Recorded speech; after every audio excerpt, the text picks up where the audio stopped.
What I'm calling for and what we're calling for is an economic boycott of the whole city of Charlotte. Since black lives do not matter for this city, then our black dollar shouldn't matter.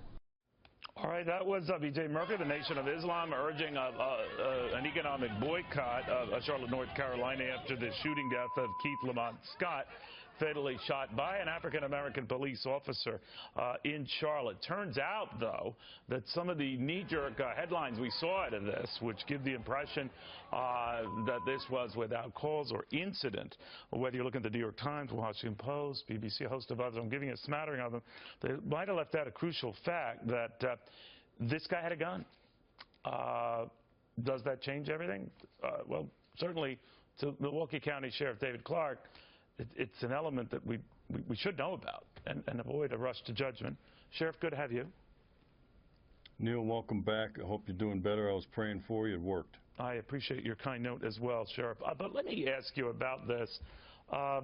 We rush to judgment, and it's understandable incidents like this happen, but we don't get all the facts.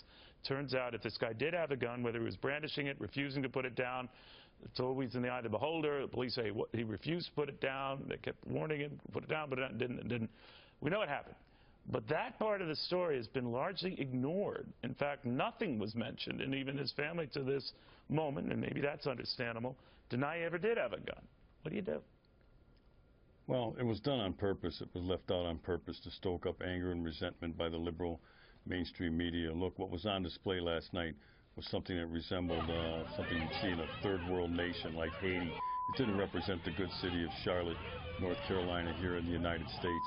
You saw a primitive behavior on display, at best primitive behavior, and at worst you saw subhuman behavior as people just reacted to circumstances.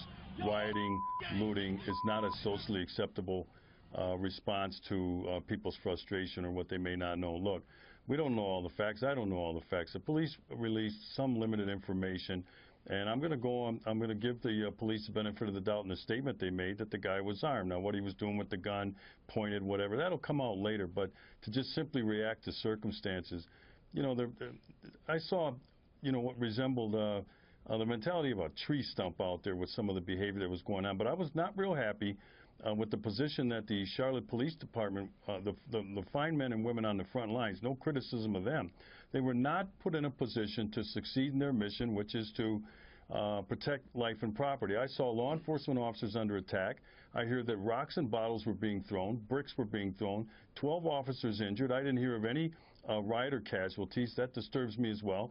One officer got sucked into the crowd. He was under attack.